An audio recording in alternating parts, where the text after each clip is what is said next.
Hello everyone, welcome to today's analysis of the Hindu.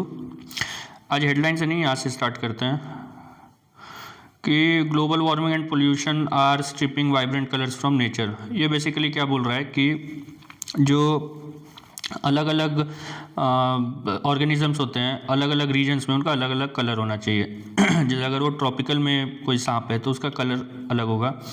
Colour in the sense red blue white ऐसा नहीं, वो shade कि अगर red है तो वो टेम्परेट एरिया में भी रेड है और यहाँ भी रेड स्नेक है तो उसका जो शेड होगा वो अलग होगा। तो वो ग्लोबल वार्मिंग के कारण चेंज हो रहा है। लेकिन इसमें काम का मेरे को जो लगा वो है कोरल रीफ्स। कोरल रीफ्स का दिया हुआ है कि ब्लीचिंग हो रहा है। तो कोरल रीफ्स हैं क्या? तो they are masses of limestone and dolomite accumulated by lime secreting organisms called coral polyps. अब क्या होगा, कोरल पॉलिप्स एक ऑर्गेनिज्म है, वो लाइमस्टोन सिक्रेट करता है। वो लाइमस्टोन सिक्रेट करेगा, थोड़ा सा लेयर बनेगा, फिर वो मर जाएगा, वहीं डिपॉजिट हो जाएगा। फिर नए जो कोरल रीफ्स आएंगे, कोरल पॉलिप्स होंगे, वो फिर वहाँ पे लाइमस्टोन डिपॉजिट करेंगे, फिर मर जाएंगे। ऐसे बनते बनते बनते बनते फिर कोरल रीफ बन जाता है, कोरल्स बन जाते हैं। उसमें फिर एक आता है जूज़ैंथले एल्गे। एल्गे जूज़ैंथले, ये वो कोरल्स पे रिसाइड करते हैं। जो ये कोरल्स बना रहे हैं ना, जो कोरल पॉलिप जो डिपॉजिट हो रहा है लाइमस्टोन और coral polyps, limestone coral polyps, वैसे जो चलते जा रहा है उस पे ये सब डिपॉजिट होते हैं। अब ये लोग रहते हैं एक सिम्बायोटिक रिलेशनशिप में। सिम्बायोटिक रिलेशनशिप मतलब जो कोरल पॉलिप्स है वो अपना उनका जो सेडिमेंट्स बना हुआ है, जो उनका स्ट्रक्चर है, वो जूज़ैंथले को एक हैबिटेट प्रोड्यूस करता है कि वो उस पर रहते हैं। जूज़ैंथले क्या करते हैं तो कोरल पॉलिप्स को खाना प्रोवाइड करते हैं। तो ये एक सिम्बायोटिक रिलेशनशिप है जिसमें दोनों रहते हैं। और उसके बाद ये इतना रिच हो जाता है, मतलब वहाँ पे इतना अच्छा फूड का अवेलेबिलिटी है कि वहाँ पे ढेर सारे ऑर्गेनिजम्स रहने लगते हैं। There are number of organisms, और इसके कारण उसको बोलता है रेन फॉरेस्ट ऑफ ओशंस। अब एक हुआ कोरल पॉलिप्स, एक हुआ जूज़ैंथले, दोनों मिलके बना दिया कोरल रीफ्स। बनेगा कहाँ? तो टेम्परेचर होना चाहिए 20 डिग्री सेल्सियस के ऊपर, वार्म वाटर में होना चाहिए। कोल्ड कोरल्स भी होते हैं, लेकिन उसका अभी हम लोग बात नहीं कर रहे हैं। Latitude 30 degrees north and south of the equator. Depth कितना होना चाहिए? 200 से 250 फीट, मतलब सूरज अच्छा, जो रोशनी है वो अच्छा होना चाहिए। कॉन्टिनेंटल शेल्फ पे बनेगा। सैलिनिटी कितना होगा? 35 पार्ट्स पर 1000।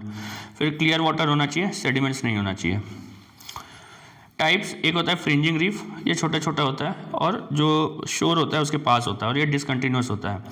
एक होता है बैरियर रीफ, ये कंटिन्यूस होता है और बड़ा होता है। ये for example great barrier reef in Australia. फिर एटोल होता है। एटोल क्या होता है कि कोई ये है, सी माउंट है, गॉयट है, ये सब ये फीचर्स हैं, ओशन में मिलते हैं, या तो अंडरग्राउंड हो सकते हैं। मतलब वो लगेगा कि जैसे अंडरग्राउंड माउंटेन है या आइलैंड हो सकता है, उसको सर्कल करते हुए, जैसे ये वाला अगर है ना, ये एक कोई स्ट्रक्चर है ना, ये जस्ट पानी के ऊपर आ रहा है और ऐसे ऐसे ऐसे ऐसे यहाँ पे कोरल बना हुआ होगा, तो इसको बोलता है अटोल। कोरल ब्लीचिंग क्या होता है? अब कुछ ऐसा सर्टेन कंडीशंस आता है जब जो कोरल पॉलिप्स है वो जूज़ैंथले को एक्सपेल कर देता है। कोरल रिसीव्स देयर कलरेशन, जो कलर है वो एल्गे से होता है। अब coral bleaching refers to the loss of colour of corals due to stress induced expulsion of symbiotic algae. यहाँ पे देखिए क्या लिखा हुआ है, स्ट्रेस इंड्यूस। तो स्ट्रेस किससे आएगा? या तो टेम्परेचर चेंज हो जाए या सैलिनिटी चेंज हो जाए। केवल ऐसा नहीं कि टेम्परेचर घट जाए, टेम्परेचर बढ़ेगा तो भी वो होगा। यहाँ तो वही है, इंक्रीज सैलिनिटी। फिर पोल्यूशन, अगर जैसे ऑयल स्पिल हो रहा है, या जो प्लास्टिक पोल्यूशन है, मरीन पोल्यूशन है, फर्टिलाइजर्स है, क्योंकि ये लोग सी शोर के बहुत पास होते हैं, तो कोस्टल पोल्यूशन जो भी होगा उसके कारण ये चेंज होगा। फिर ओशन एसिडिफिकेशन अगर होगा तो होगा ड्रेजिंग एंड बॉटम ट्रॉलिंग। यहाँ पे बॉटम होगा। बॉटम ट्रॉलिंग मतलब उसमें क्या करते हैं, जो एकदम एक मशीन लगा के नीचे जितना भी चीज़ है, जितने भी मछलियाँ हैं, उसको मछली चाहिए एक पर्टिकुलर स्पीशीज़ का, लेकिन सबको पकड़ लेता है, बाकी सबको फेंक देता है। तो ये सब के कारण कोरल ब्लीचिंग होता है। इम्पैक्ट क्या होगा? सबसे पहले तो जो कोरल है वो मर जाएगा। जो जूज़ैंथले है वो तो चला ही गया, कोरल्स भी उसके बाद मर जाएगा, खाना नहीं है उसके पास। मरीन बायोडाइवर्सिटी को असर करेगा क्योंकि हैबिटेट वो ख़त्म कर देता है। वहाँ पे बहुत ज़्यादा वो डाइवर्सिटी होता है, बहुत रिच डाइवर्सिटी होता है, तो वो ख़त्म हो जाता है। कोस्टल इरोजन होगा यहाँ पे। क्योंकि जो कोरल्स है वो शोर के पास रहता है, वो जो वेव्स होता है वो काटेगा मिट्टी, मतलब वो कोस्ट को, तो उसका जो इम्पैक्ट है उसको कम करता है और इरोजन को कम करता है। कार्बन सिक्वेस्ट्रेशन कम होता है कैसे? क्योंकि कोरल्स वहाँ पे इतना ज़्यादा वो है, डाइवर्सिटी है और ये ऑर्गेनिजम्स हैं कि कार्बन सिक्वेस्ट्रेशन होता है, तो वो ख़त्म हो गया, वो जो सिस्टम है वो ख़त्म हो गया, तो कार्बन सिक्वेस्ट्रेशन भी ख़त्म हो जाता है वहाँ पे। ये टूरिज़्म होगा। फिर इम्पैक्ट टूरिज़्म, क्योंकि स्कूबा डाइविंग और ये सब करते हैं तो वो सब पे असर पड़ता है। क्या क्या मेजर होना चाहिए? तो सबसे पहले तो क्लाइमेट मिटिगेशन की, क्लाइमेट चेंज को कंट्रोल करो। फिर control of marine pollution, pollution को कंट्रोल करो। फिर आप मरीन प्रोटेक्टेड एरियाज डिक्लेयर कर दो कि जैसे हम लोग लैंड पे करते हैं कि ये एरिया जो है वो इनवायलेट है, इसमें नहीं जा सकते हो, वैसा ही मरीन एरिया में करोगे। आपको अगर इसे क्रॉस करना है तो नहीं, घूम के जाओ आप। फिशिंग को सस्टेनेबल बनाओगे, ऐसा नहीं कि मारे जा रहे हैं उसको, तो कंट्रोल में करो। रिस्टोर कर सकते हैं, जैसे बायो रॉक या रॉक होगा technique, 3D printed coral structure या क्रायो प्रिजर्वेशन के थ्रू। इंडिया में कहाँ मिलता है? तो गल्फ ऑफ कच्छ, ये इसको ये दिख नहीं रहा है, ये मलवान है, ये वाला लक्षद्वीप होगा, ये गल्फ ऑफ मन्नार होगा, ये अंडमान एंड निकोबार, ये सारे एरियाज़ में। अब देखिए एक चीज़ देखिए, यहाँ पे नहीं मिल रहा है, यहाँ पे कहीं पे नहीं है। क्यों?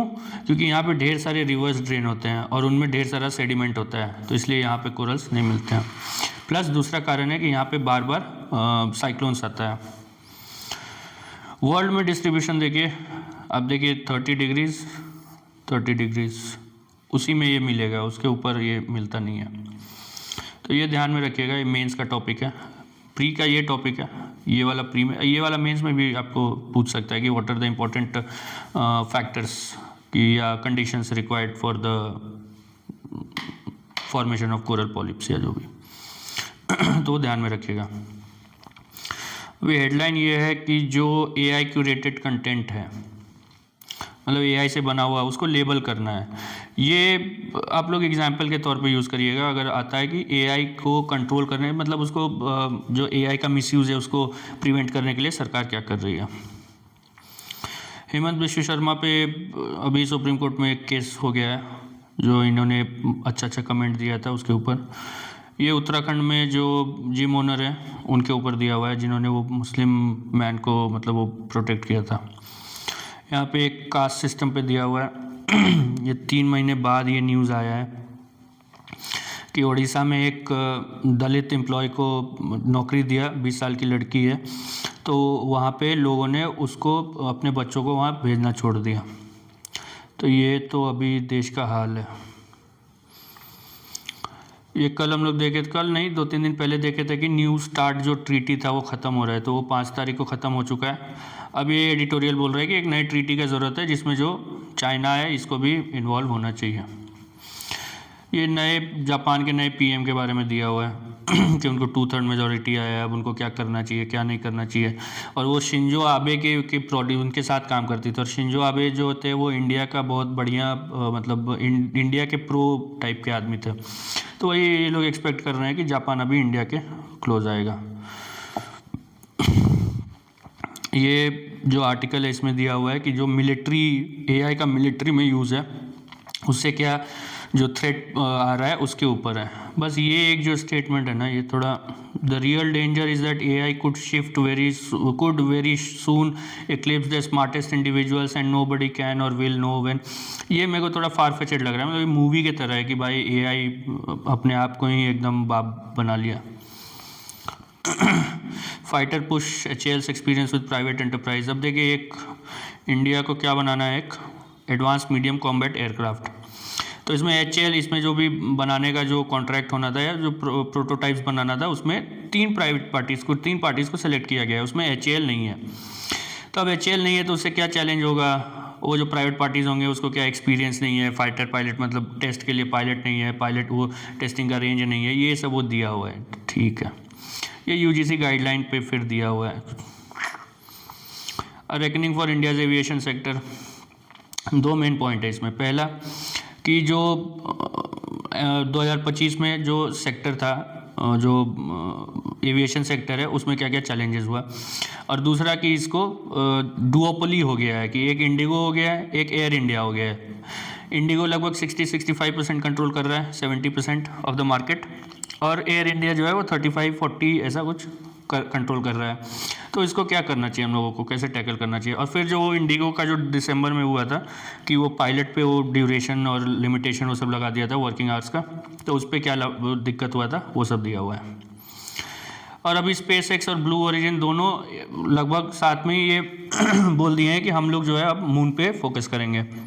स्पेस एक्स पहले बोलता था कि हम लोग मार्स पे फोकस कर रहे हैं, और ब्लू ओरिजिन अपना वो कमर्शियल उसमें लगा हुआ था, टूरिज़्म और ये सब में। तो वही बोल रहा है कि क्योंकि नासा आर्टेमिस में वो लगा हुआ है कि नासा एक भेजना चाह रहा है इंसान को चांद पे, और फिर वहाँ पे एक स्टेशन बनाना चाह रहा है जो आर्टेमिस अकॉर्ड हम लोग देख चुके हैं। आर्टेमिस प्रोग्राम जो आर्टेमिस 1, 2, 3 2 अभी लगभग वो उसका टेस्ट हो रहा था तो उसको पोस्टपोन किया गया है। तो उसी के कारण ये लोग मून पे अब फोकस कर रहे हैं। फिर ये जो उखरूल का कल देखे थे हम लोग कि कुकीज़ और नागा कम्युनिटी में झगड़ा हो रहा है, तो वहाँ पे इंटरनेट कर्व लग गया है। हेमंत ये जो है विश्व शर्मा, इन्होंने कांग्रेस के कुछ नेताओं पे 3 नेताओं पे 500 करोड़ का डिफेमेशन केस लगा दिया है। टू इनपुट्स टू यहाँ अग्निवीर पे कुछ सवाल पूछा था राहुल गांधी ने, तो उस पर जवाब नहीं मिला। उस पर तो जवाब नहीं मिला, आगे कहीं दिया हुआ है, ये देखिए कि पीएमओ ने वो डायरेक्ट किया है लोकसभा सेक्रेटेरिएट को कि तुम इस पे पीएम केयर्स पे भी सवाल मत लेना। पता नहीं किस अथॉरिटी से वो गया है डायरेक्शन। ये जो है जो आपको पता होगा आरटीआई के अंडर एक वो है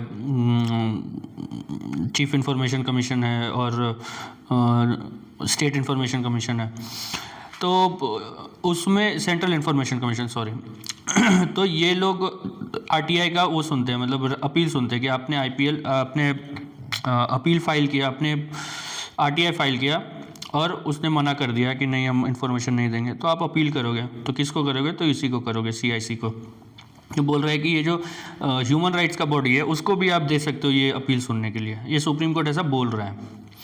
फिर ये government to advance launch of allowance scheme for unemployed youth.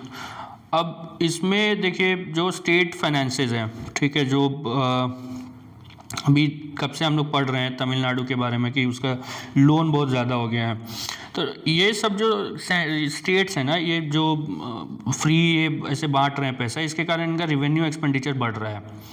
ये रिवेन्यू एक्सपेंडिचर क्यों है? क्योंकि कोई नया एसेट क्रिएट नहीं हो रहा है, और इनके कारण, और ये खुद बोलते हैं, स्टेट्स खुद बोलते हैं कि हमारा जो पैसा का सोर्स है वो कम है, सेंटर कम पैसा देता है डिवोल्यूशन में, और जीएसटी के कारण हमारा रिवेन्यू कम हो गया, तो उधार ले रहे हैं, लेकिन तब भी ये कर रहे हैं। तो इसको एक ध्यान में रखिएगा क्योंकि 2026 में एक इम्पॉर्टेंट क्वेश्चन हो सकता है।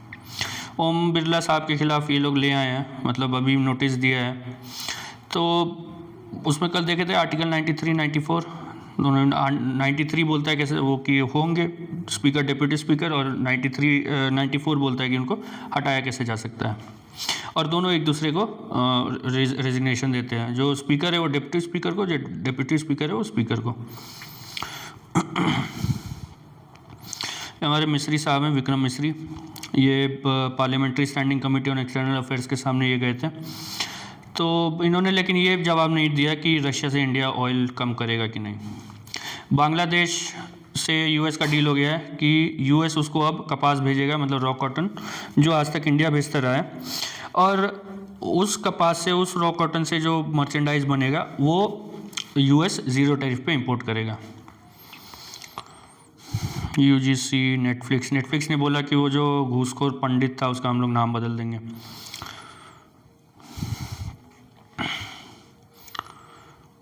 इंडियन एक्सपोर्टर्स, देखिए ये जो बांग्लादेश के साथ हुआ है ना, इसमें 2 फैक्टर है। एक तो यूएस का जो कॉटन है उसका इंडियन कॉटन से बेटर है क्वालिटी, और दूसरा कि इंडिया में जो टेक्सटाइल है वो इंडस्ट्री है वो बहुत लेबर इंटेंसिव है, तो अगर असर पड़ता है तो बहुत ज़्यादा लोगों पे। एक होता है कि ठीक है वैल्यू पे असर पड़ा, तो ये हम लोग 50 बिलियन भेज रहे हैं और उसमें लेकिन कम लोग एम्प्लॉयड हैं, लेकिन हम लोग 20 बिलियन ही भेज रहे हैं लेकिन उसमें बहुत ज़्यादा लोग एम्प्लॉयड हैं, तो वो ज़्यादा खतरनाक है क्योंकि अनएम्प्लॉयमेंट बढ़ने का खतरा है। फिर इसराइल, ये नेतन्याहू और ट्रंप मिलने वाले हैं, ये टकीयाची पे है, टकाईची सॉरी। ये तो हमने साइंस तो दी, यहाँ पे एक थोड़ा सा दिया हुआ है, ये छूट गया। एक होता है वेट ड्रेस टेस्ट और एक होता है ड्राई ड्रेस टेस्ट। तो पहले जब रॉकेट लॉन्च होने वाला होता है तो उसके पहले होता है ड्राई ड्रेस टेस्ट कि सब चीज़ उसमें वो टेस्ट करेंगे, लेकिन उसमें फ्यूल नहीं डालेंगे। वेट ड्रेस रिहर्सल क्या होता है कि उसमें फ्यूल भी भर देते हैं इंजन में और उसको जस्ट वो जब इग्निशन के जस्ट पहले उसको बंद कर देते हैं। तो जो आर्टेमिस 2 था, जो अनमैन्ड मिशन था, उसमें यहीं पे जो वेट ड्रेस रिहर्सल था उसमें वो कुछ लीक हो गया, उसका जो फ्यूल था, तो उसको वो ख़त्म किया गया कि अच्छा हम लोग थोड़ा पोस्टपोन कर देते हैं। फिर रीजनल में तो आपको पता ही है कुछ होता नहीं है, कुछ है नहीं। हाई कोर्ट स्टे ऑर्डर संबल शिव कुमार। हाँ, एक न्यूज़ था कि एक और बाइक, जैसे ये बाइकर का डेथ हुआ ना, तो एक और बाइकर गिर के उनका डेथ हो गया। ट्रेड डील विल हिट, क्योंकि एप्पल ये वाला जो है ना, trade deal will hit J&K's horticulture sector the most, क्योंकि वहाँ पे जो एप्पल ग्रोअर्स हैं वो फियर कर रहे हैं कि वो सेब आने वाला है वहाँ से अब US से।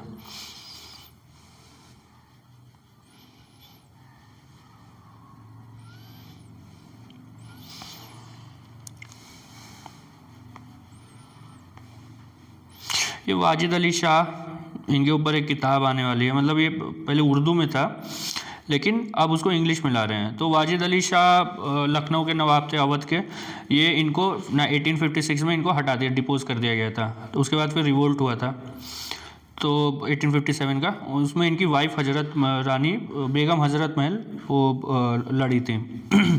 तो ये जो 18 अभी जो सैटरडे को ना वीडियो अपलोड होगा, उसमें हम लोग जो मॉडर्न इंडियन हिस्ट्री का जो वीडियो अपलोड कर रहे हैं उसमें 1857 ही डिस्कस करने वाले हैं, तो वो आप लोग देख सकते हो।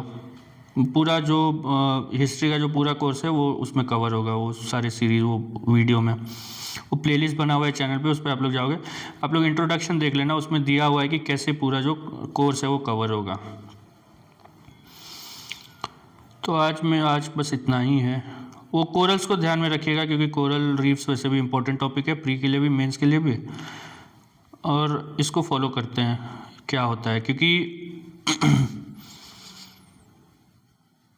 ये वाला देखते हैं, क्योंकि अभी डिप्यूटी स्पीकर है नहीं, और जो पता नहीं है, जब अगर ये होता ये है कि अच्छा वहाँ तो राष्ट्रपति फिर वो डेट अपॉइंट करते हैं, नहीं ठीक है, लेकिन तब भी ये एक इम्पॉर्टेंट डेवलपमेंट होगा। हटेंगे तो नहीं वो, क्योंकि मेजॉरिटी तो इनके पास है नहीं, लेकिन अगर आपके खिलाफ ये कुछ आ ही रहा है तो वो अपने आप में कंट्रोवर्शियल है। और एक चीज़ जो न्यूज़ अभी आजकल नहीं आ रहा है, वो सुप्रीम कोर्ट के, ये हाई कोर्ट के जो जज का रिमूवल का एक वो था, वो थोड़ा गायब हो गया न्यूज़ से। तो आगे आप लोगों को अगर कोई डाउट हो तो मेरे को टेलीग्राम पे मैसेज कर सकते हो, मेल भी कर सकते हो, मेरा मेल रहता है।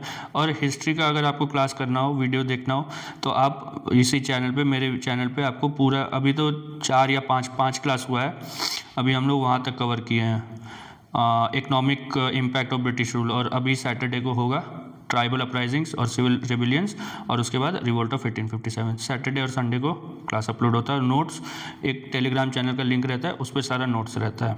ठीक है, थैंक यू।